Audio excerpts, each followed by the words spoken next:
ครับผมแนะนำตัวหน่อยครับวงฤทธิ์สหายาครับเป็นช่าง เชื่อมติ๊กครับ 6G เนาะ จีครับครับผมเริ่มเลยครับ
ไม่ดีกว่า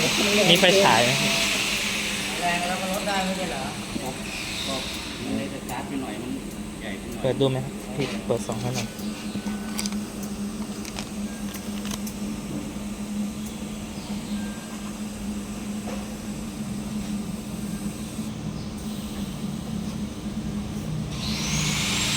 เปิดเลย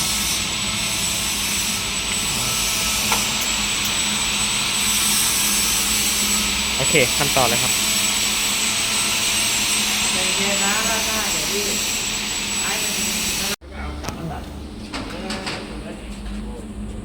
ถ้าตัดแล้วก็ไม่ได้แล้วตัดทีมันแตะไม่ได้